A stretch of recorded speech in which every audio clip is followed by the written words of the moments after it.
Okay, so we've moved on to another one of, I think, the quicker non-foiling boats. So this is V&B. It's sailed by Maxime Sorel, who has spent quite a bit of time in the Class 40, very successful, same sponsor, and now he's moved up to the Vendée. So this boat did 2016 with Tom Arroyant, and he had to pull into New Zealand, didn't he? Because the boat broke quite badly in the Southern Ocean. Was that the deck, or was it? I think it was the deck. I think, yeah. It's a really, really nice looking boat. Again, it's a great cockpit. It's got good cover. And actually, the string fest is much better organised there. Look at that. It's interesting that they haven't gone for as many constrictors on here. And this has got the one of the concepts for the Traveller that sweeps all the way around the deck there.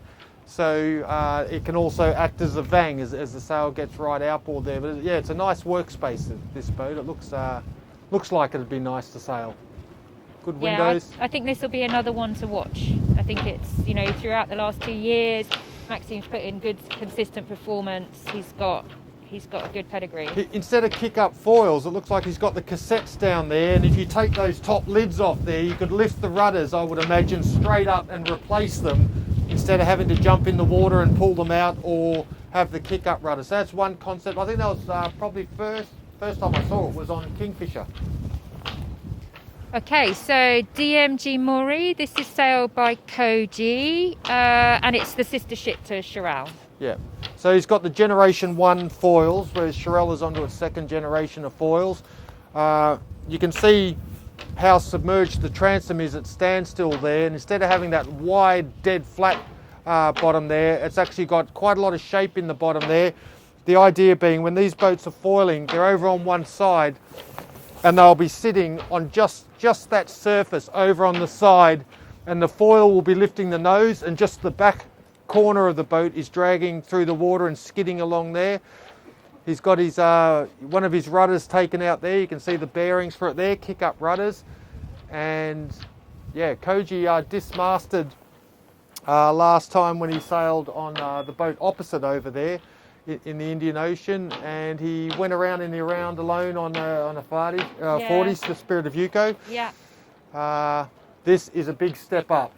This is taking sailing to a whole new level, getting on one of these boats. But he has a very slick team here with Bilou, Roland Jourdain, amongst others, helping him get this boat prepared, and they look serious.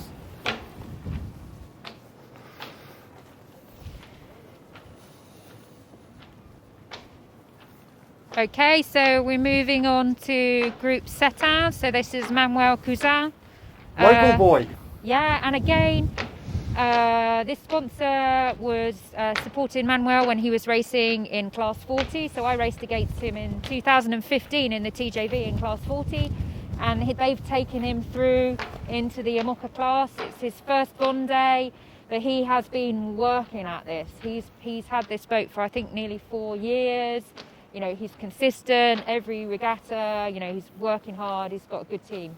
This boat's started 5 laps. It was built for Jean-Pierre Dick in 2007, the Phare design. It's very clean cockpit, and I think that was one of the early times we saw this full commitment to that tunnel and the ropes running through the middle there. It's once again a fast boat, quite upright foils, very well turned out.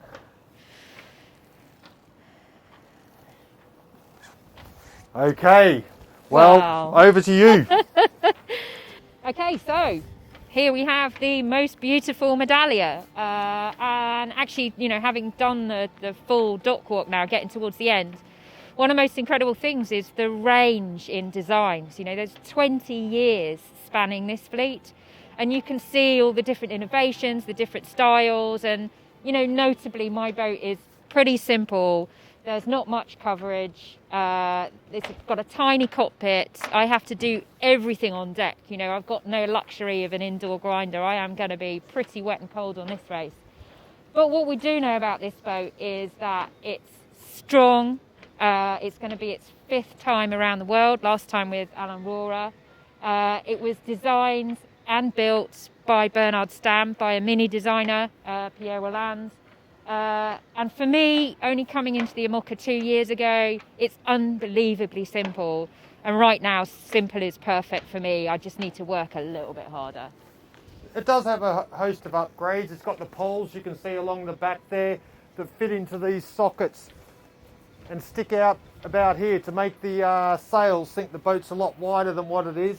It's got a new set of One Design sails on board, which are probably more appropriate for the design and for Pip's style of sailing. And of course we've got the coffee grinder as and well. We've got the coffee grinder, which is a nice addition, borrowed from an America's Cup boat. And hydro generators on the back. Hydro generators. But there, I mean, you look at the difference in coverage of all the boats we've seen there and protection, it's a different class. It's got the least amount of foils on the of any boat here. It's only got this single dagger board in the middle there to go down, and of course the canting keel. Also very unique about this boat is the keel is canted by a series of pulleys and a winch rather than hydraulics. It's a little bit slower, but you are not short tacking up the Solent with this boat. You might be tacking and jibing in time scales of weeks. It is super reliable. It is a system that will get you around every time, as has been shown to be the case. We love this boat.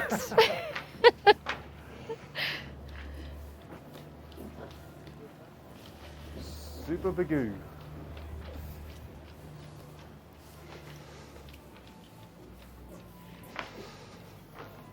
Okay, where are we up to? Okay, so my next door neighbour is a bit of a sailing legend, Jean Le Cam. How many Vendees has he done? 5. 5 Vendee Globes. Wow.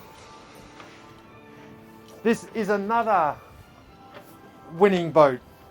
This is one of Mish Dez's boat that he won in 2008 as Foncia. So this is another Foncia boat, also with the foils at that inclination to help generate lift. So this is when that started to come out. So no doubt built in his shed up in CDK up there, or Mirageti I should say. Claimed to have the most miles of any boat here, this one. It's a big claim because there's some boats with some big miles here, but that's the claim.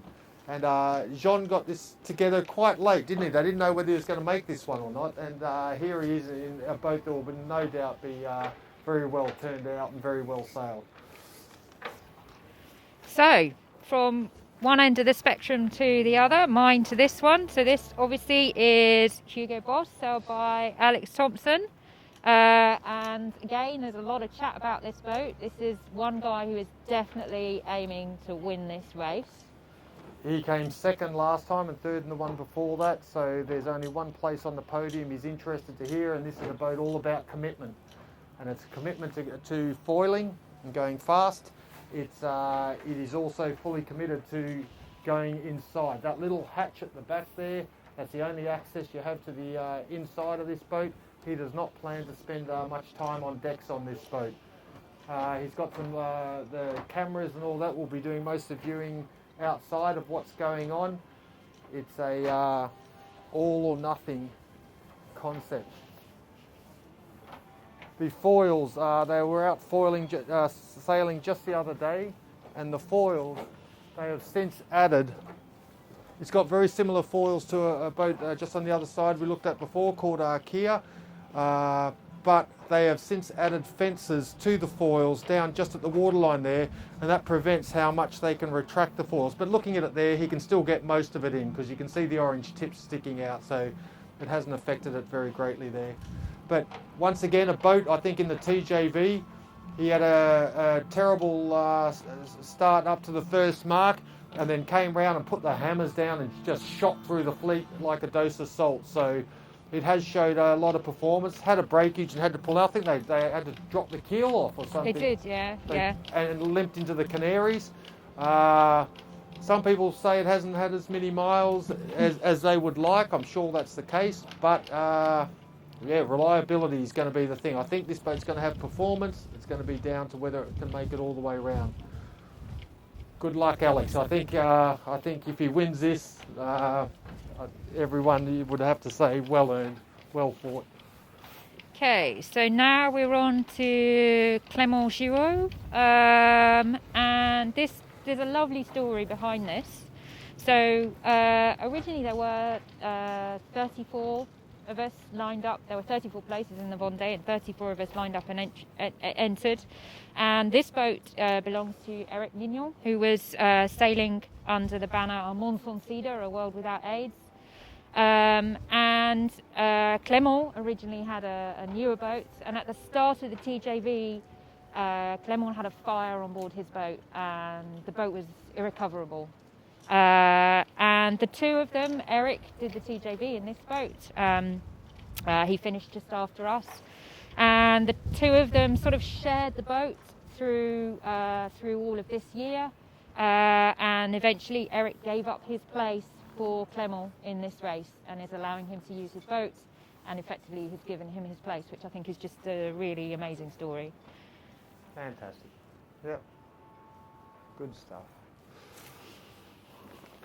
So another sister ship here, Prizebean Group. This is a sister ship to Malizia, Boris Herman. Sea Explorer. Another mini sailor, Giancarlo Pedotti. He, in my second mini transat, 2013, Giancarlo, I think, came third in the proto class. And again, this sponsor has come through minis into IMOCAs with him. He's an Italian sailor. I think this was originally built for Jean-Pierre Dick. And I think he won a TJV. I think, God, how many TJVs has he won? Like 4 or something. His name comes up a lot, him and Jan Ellis, yeah. Him and Jan Ellis, the legend. And it's, well presented little boat. A lot of effort there to keep the centre of gravity low with the sunken cockpit up forward and the winches very, very low there. Once again, a nice space to work in.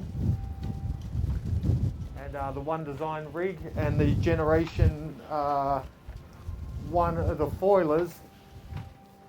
And if we move along and you see the comparison here with Isabel Yoshki's MACCF, this is the first generation foilers. These foils here are called the Dali foils in homage to the famous artist's spectacular moustache.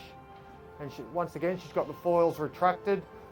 When those bits on the deck get pulled right down into the hull, you can see how far down and out those foils would go.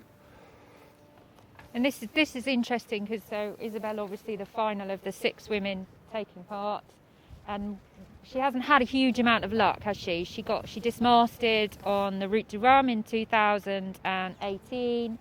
On the TJV in 2019, they hit a rock just after the start on the first beat.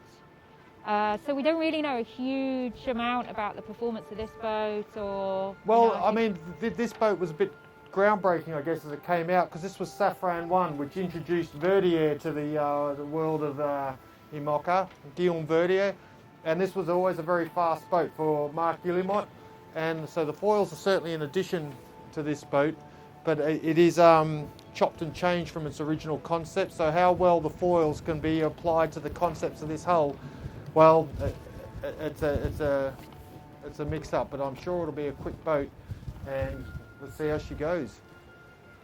So that's it then. The rousing music is playing in the background, which means that the race village is about to open to the public.